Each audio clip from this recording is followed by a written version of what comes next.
ಓಂ ಸ್ಮೃತೇಶ್ಚ ಓಂ ಅಹಮಾತ್ಮ ಗುಡಾಕೇಶ ಸರ್ವಭೂತಾಶಯ ಸ್ಥಿತಃ ಗಾಮಾವಿಶ್ಯ ಚ ಭೂತಾನಿ ಧಾರಯಾಮ್ಯಹಮೋಜಸ ಇತ್ಯಾದಿ ಸ್ಮೃತೇಶ್ಚ ನ ಚ ಅಪ್ರಾಮಾಣಿಕಂ ಕಲ್ಪ್ಯಂ. ಭಗವಂತನ ವಿಷಯದಲ್ಲಿ ಪ್ರಮಾಣರಹಿತವಾದಂತಹ ಯಾವುದೇ ಸಂಗತಿಯನ್ನು ಕೂಡ ಕಲ್ಪನೆ ಮಾಡಬೇಡಿ ಅಂತ ಅದರ ತಾತ್ಪರ್ಯ. ಅಪ್ರಾಮಾಣಿಕಂ ಅನ್ನೋದ್ರ ಬದಲಾಗಿ ನಚ ಅಪ್ರಾಮಾಣಕಂ ನಚ ಅಪ್ರಮಾಣಕಂ. ಅಪ್ರಮಾಣಕಂ ಅಂದ್ರೆ ನೈವಿದ್ಯತೆ ಪ್ರಮಾಣಂ ಯಶತತ ಪ್ರಮಾಣಂ ನ ಅಪ್ರಮಾಣಂ ನೈವಿದ್ಯತೆ ಪ್ರಮಾಣಂ ಯಶತತ ಅಪ್ರಮಾಣಂ ಅಪ್ರಮಾಣಮೇವ ಅಪ್ರಮಾಣಕಂ ಅಂತ ಹೀಗೂ ಒಂದು ಪಾಠ ಇದೆ. ನಚ ಅಪ್ರಮಾಣಕಂ ಕಲ್ಪ್ಯಂ ಅಂತ. ಅಪ್ರಾಮಾಣಿಕಂ ಕಲ್ಪ್ಯಂ ಅಂತಿದ್ರು ಕೂಡ ಏನು ವಿರೋಧ ಏನಿಲ್ಲ. ಇದಕ್ಕೆ ನಾವೀಗ ತತ್ವಪ್ರಕಾಶಿಕ ನೋಡ್ತಾ ಇದ್ದೀವಿ. ಜೀವೇಶ ಭೇದ ಅಂತ ಪಕ್ಷ ಮಾಡಿಕೊಂಡು ಮಿಥ್ಯಾ ಅಂತ ಸಾಧನೆ ಮಾಡಿ ಅದಕ್ಕೆ ಭೇದತ್ವ ಎಂಬ ಹೇತುವನ್ನ ಅದ್ವೈತಿಗಳು ಹೇಳಿದ್ದಾರೆ. ಆ ಭೇದತ್ವ ಎಂಬ ಹೇತು ಈ ಅವಿದ್ಯಾನಿವೃತ್ತಿ ರೂಪವಾದಂತಹ ಮೋಕ್ಷ ಮತ್ತು ಆತ್ಮನಿಗೆ ಇರುವಂತಹ ಭೇದದಲ್ಲಿ, ಆತ್ಮನಿಂದ ಅವಿದ್ಯಾನಿವೃತ್ತಿ ರೂಪವಾದ ಮೋಕ್ಷದಲ್ಲಿ ಇರುವ ಭೇದದಲ್ಲಿ ಭೇದತ್ವ ಎಂಬ ಹೇತು ಇದೆ. ಅದರಲ್ಲಿ ಮಿಥ್ಯಾತ್ವ ಇಲ್ಲ ಅಂತ ವಿಚಾರ ಅಂತ ನಾವು ಹೇಳಿದ್ವಿ. ಅದಕ್ಕೆ ಅವರು ನಿಜ ಅಸಾವಪಿ ಭೇದ ಮಿಥ್ಯಾ ಇತಿ ವಕ್ತುಂ ಯುಕ್ತಂ ಮೋಕ್ಷ ನಿವೃತ್ತ್ಯಾಪಾತಾತ್. ಬ್ರಹ್ಮಭಿನ್ನವಾದ ಎಲ್ಲವನ್ನೂ ನಾವು ಮಿಥ್ಯಾ ಅಂತ ಹೇಳುವವರು ಈ ಭೇದವನ್ನು ಕೂಡ ಮಿಥ್ಯಾ ಅಂತ ಹೇಳ್ತೀವಿ, ಏನ್ ತೊಂದರೆ ಅಂತ ಪ್ರಶ್ನೆ ಬಂದ್ರೆ ಅದಕ್ಕೆ ಆ ಭೇದ ಮಿಥ್ಯಾ ಆದ್ರೆ ಭೇದದ ಆಶ್ರಯವಾದಂತಹ ಅವಿದ್ಯಾನಿವೃತ್ತಿ ರೂಪವಾದ ಮೋಕ್ಷವೂ ಕೂಡ ಮಿಥ್ಯಾ ಆಗಬೇಕಾಗಿತ್ತು. ಮೋಕ್ಷವೇ ಮಿಥ್ಯಾ ಅಂತ ಆಗ್ಬಿಟ್ರೆ ಮೋಕ್ಷ ಅಂತ ನಿವೃತ್ತ ಆಗಬೇಕಾಗಿತ್ತು, ಸಂಸಾರ ಮರಳಿ ಬರಬೇಕಾಗಿತ್ತು ಅಂತ ಇಷ್ಟದ ಪ್ರಶ್ನೆ. ಇಷ್ಟು ನಾವು ಅವರನ್ನು ನಿರಾಕರಣೆ ಮಾಡಿದ್ದೇವೆ. ಭೇದ ಅನ್ನೋದು ಧರ್ಮಿ ಸ್ವರೂಪ ಆದ್ರಿಂದ ಧರ್ಮಿ ಇಲ್ಲದೆ ಹೋದ್ರೆ ಭೇದವೂ ಕೂಡ ಇಲ್ಲದೆ ಇರಬೇಕಾಗಿತ್ತು ಅಂತ ಅಭಿಪ್ರಾಯ. ಅಥವಾ ಭೇದ ಇಲ್ಲದೆ ಹೋದ್ರೆ ಭೇದ ಇಲ್ಲ ಅಂತಾದ್ರೆ ಧರ್ಮಿಯೂ ಇಲ್ಲ ಅಂತ ಅದರ ತಾತ್ಪರ್ಯ. ಅದರ ಅಭಿಪ್ರಾಯ ಎಲ್ಲೇ ಆಗಲಿ ಒಂದು ಧರ್ಮಿ ಇರಬೇಕಾದ್ರೆ ಉಳಿದ ವಸ್ತುಗಳ ಪ್ರತಿಯೋಗಿಯಾದಂತಹ ತನ್ನ ಅನುಯೋಗಿಯಾದಂತಹ ಭೇದವನ್ನು ಇಟ್ಕೊಂಡೇ ಇರ್ತದೆ. ಹಾಗೆ ಇಲ್ಲದೆ ಇರುವಂತಹ ವಸ್ತುವೇ ಎಲ್ಲೂ ಇಲ್ಲ ಅಂತ ಅದರ ಅಭಿಪ್ರಾಯ.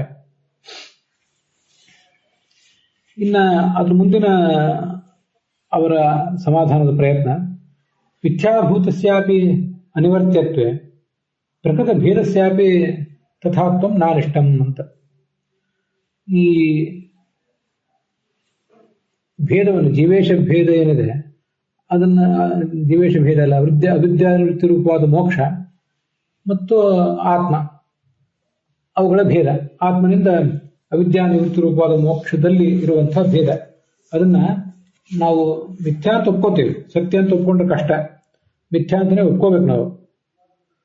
ಆದ್ರೂ ಕೂಡ ಅದು ನಿವೃತ್ತಿ ಹೊಂದೋದಿಲ್ಲ. ಹೀಗೆ ಯಾಕೆ ಹೇಳಬಾರ್ದು? ಮಿಥ್ಯಾ ಹೌದು ಆದ್ರೂ ನಿವೃತ್ತ ಆಗೋದಿಲ್ಲ ಅಂತ ಹಾಗೆ ಹೇಳಿದ್ರೆ ಅದನ್ನ ನಿರಾಕರಿಸ್ತೇವೆ. ಪ್ರಕೃತ ಭೇದಸ್ಯಾಪಿ ತಥಾತ್ವಂ ನಾನಿಷ್ಟಂ. ಜೀವೇಶ್ವರರ ನಡುವೆ, ಜೀವರ ನಡುವೆ, ಜಡಜೀವರ ನಡುವೆ, ಜಡೇಶ್ವರರ ನಡುವೆ ಇರುವಂತಹ ಭೇದ ಏನಿದೆ, ಪಂಚಭೇದ ನಾವು ಹೇಳ್ತೇವೆ.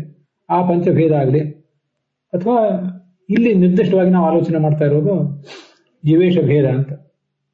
ಆ ಭೇದ ಎಂಬುದು ಕೂಡ ಪ್ರಕೃತ ಭೇದಸ್ಯಾಪಿ ಜೀವೇಶ ಭೇದಸ್ಯಾಪಿ ತಥಾತ್ವಂ ನಾನಿಷ್ಟಂ. ಅದನ್ನು ಕೂಡ ನಾವು ಅದು ಮಿಥ್ಯಾ ಹೌದು ಆದ್ರೆ ಅದು ನಿವೃತ್ತ ಆಗೋದಿಲ್ಲ ಅಂತ ಹೀಗೆ ಹೇಳಲಿಕ್ಕೆ ಬರ್ತದೆ ಅಂತ ತಾತ್ಪರ್ಯ. ತಥಾತ್ವಂ ನಾನಿಷ್ಟಂ ಮಿಥ್ಯಾತ್ವೇಪಿ ಅನಿವರ್ತ್ಯತ್ವಂ ಅಂತ ಅದರ ಅಭಿಪ್ರಾಯ. ಇದರ ತಾತ್ಪರ್ಯ ಏನು ಹೇಳಿದಾಯ್ತಂದ್ರೆ ಮಿಥ್ಯಾ ಆದ್ರೂ ಕೂಡ ನಿವೃತ್ತಿ ಹೊಂದೋದಿಲ್ಲ ಅಂತಂದ್ರೆ ಹಾಗಾದ್ರೆ ಮಿಥ್ಯಾನೇ ಅಲ್ಲ ಅಂತ ಆಯ್ತು. ಈಗ ನಿಮ್ಮಲ್ಲಿ ಮಿಥ್ಯಾ ಆದದ್ದೆಲ್ಲವೂ ಕೂಡ ಬಾಧ್ಯ ಆಗಬೇಕು.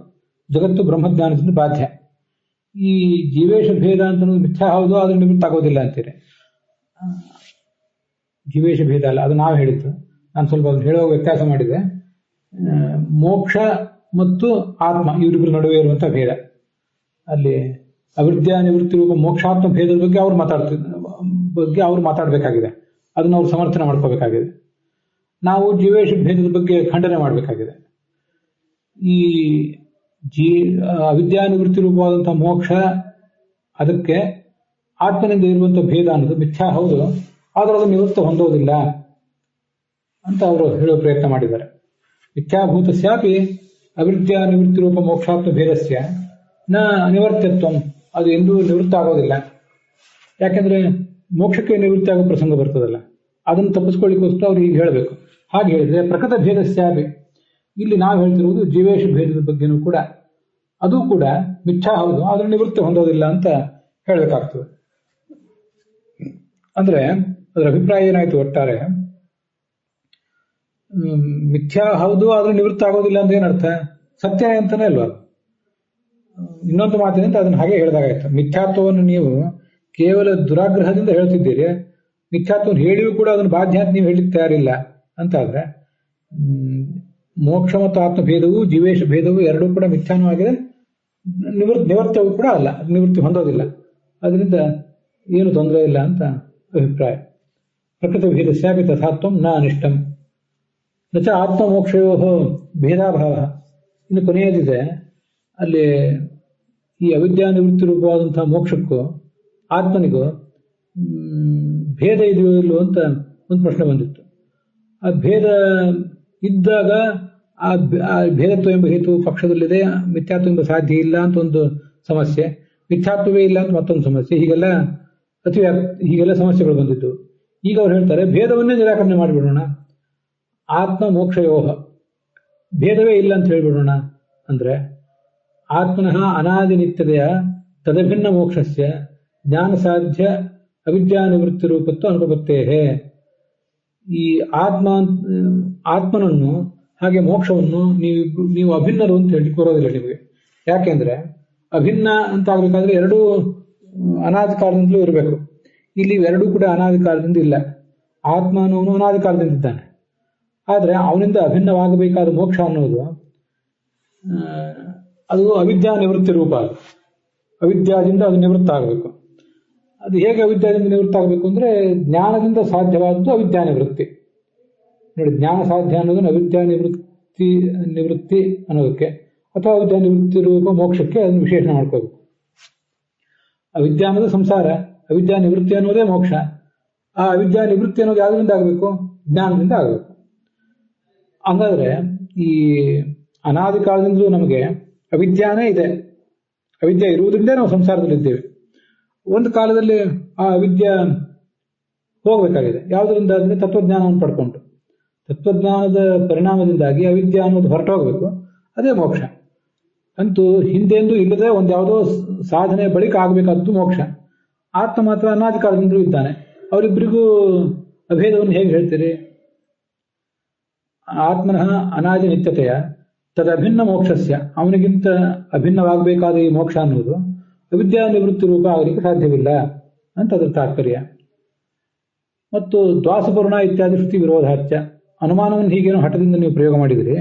ಆದರೆ ಅನುಮಾನಕ್ಕೆ ದ್ವಾಸಪರ್ಣ ಸೈಜಾಸಖಾಯ ಇತ್ಯಾದಿ ಸ್ಪಷ್ಟ ಮಾತುಗಳಿಂದ ಜೀವೇಶ್ವರಿಗರಿಗೆ ಭೇದವನ್ನು ಸಾರುವ ಶಾಸ್ತ್ರವಾಕ್ಯಗಳಿಂದ ವಿರೋಧ ಬರ್ತದೆ. ಆದ್ರಿಂದ ಅದನ್ನು ಒಪ್ಪಬಾರದು. ಮತ್ತು ಇನ್ನೊಂದು ಅಲ್ಲಿ ದೃಷ್ಟಾಂತ ನೀವು ಕೊಟ್ರಲ್ಲ, ಚಂದ್ರಭೇದವತ್ ಅಂತ.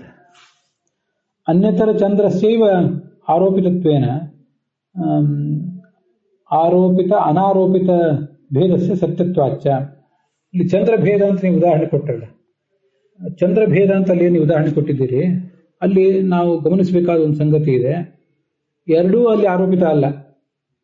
ಅನ್ಯತರ ಚಂದ್ರ ಸೇವ ಆರೋಪಿತತ್ವೇನ, ಆಕಾಶದಲ್ಲಿ ಕಾಣುವ ಚಂದ್ರ ಮತ್ತೆ ನಮಗೆ ನಮ್ಮ ಬೆರಳಿನಿಂದ ತಿವಿದಾಗ ಕಾಣುವ ಚಂದ್ರ ಏನಿದೆ, ಇವೆರಡರಲ್ಲಿ ಒಂದು ಚಂದ್ರ ಮಾತ್ರ ಅನಾದಿ ನಿತ್ಯ, ಒಂದು ಚಂದ್ರ ಮಾತ್ರ ಆರೋಪಿತ, ಇನ್ನೊಂದು ಚಂದ್ರ ಆರೋಪಿತ ಅಲ್ಲ, ಅದು ಸತ್ಯವೇ. ಅನ್ಯತರ ಚಂದ್ರಸ್ಯೈವ ಆರೋಪಿತತ್ವೇನ ಆರೋಪಿತ ಅನಾರೋಪಿತ ಭೇದಸ್ಯ ಸತ್ಯತ್ವಾಚ್ಚ. ಮೂಲತಃ ಇರುವುದು ಒಂದು ಚಂದ್ರ, ಕಣ್ಣನ್ನು ತಿವಿದಾಗ ಕಾಣಿಸುವುದು ಎರಡು ಚಂದ್ರ. ಕಾಣಿಸುವಂತ ಎರಡನೇ ಚಂದ್ರಕ್ಕೂ ಮೊದಲನೇ ಚಂದ್ರಕ್ಕೂ ಭೇದ ಇದೆ, ಆರೋಪಿತಕ್ಕೂ ಅನಾರೋಪಿತಕ್ಕೂ ಭೇದ ಇದೆ. ಆ ಭೇದ ಅಂತ ಸತ್ಯವೇ ಆಗಿದೆ, ಅದು ಮಿಥ್ಯಾ ಅಲ್ಲ. ಅದು ಆರೋಪಿತಕ್ಕೂ ಅನಾರೋಪಿತಕ್ಕೂ ಭೇದವೇ ಇಲ್ಲ ಅಂತ ಹೀಗೆ ಹೇಳಲಿಕ್ಕೆ ಬರೋದಿಲ್ಲ ಎಲ್ಲಿ ಕೂಡ. ಶುಕ್ತಿಯು ರಜತವೂ ಒಂದೇ ಅಲ್ಲ. ಶುಕ್ತಿಯು ರಜತವಾಗಿ ಕಾಣಿಸುವುದೇ ಹೊರತು ಶುಕ್ತಿಯೇ ರಜತ ಅಲ್ಲ, ಹಗ್ಗವೇ ಹಾವಲ್ಲ. ಅದರಿಂದ ಈ ತರ ನೀವು ಅಭಿಪ್ರಾಯ ಹೇಳೋದು ಸರಿಯಲ್ಲ. ಅತಃ ನ ಭೇದ ಮಿಥ್ಯಾತ್ವೇ ಮಾನಂ, ಅದರಿಂದ ಭೇದವನ್ನು ಮಿಥ್ಯಾ ಅಂತ ಹೇಳಲಿಕ್ಕೆ ನೀವೇನು ಅನುಮಾನ ಪ್ರಯೋಗ ಮಾಡಿದ್ದೀರಿ. ಅದಕ್ಕೆ ಸಿದ್ಧ ಸಾಧನತಾ, ಆಶ್ರಯ ಸಿದ್ಧತಾ, ಹೇತ್ವ ಸಿದ್ಧಿ ಮೊದಲಾದ ದೋಷಗಳು ಬರ್ತವೆ, ವಿಚಾರ ಮೊದಲಾದ ದೋಷಗಳು. ಆದ್ದರಿಂದ ಈ ಅನುಮಾನದಿಂದ ನೀವೇನನ್ನು ಸಾಧನೆ ಮಾಡ್ಲಿಕ್ಕೆ ಬರೋದಿಲ್ಲ ಅಂತ ತಾತ್ಪರ್ಯ. ಅಲ್ಲಿಗೆ ಈ ಭಾಗ ಸಮಾಪ್ತ ಆಗಿದೆ.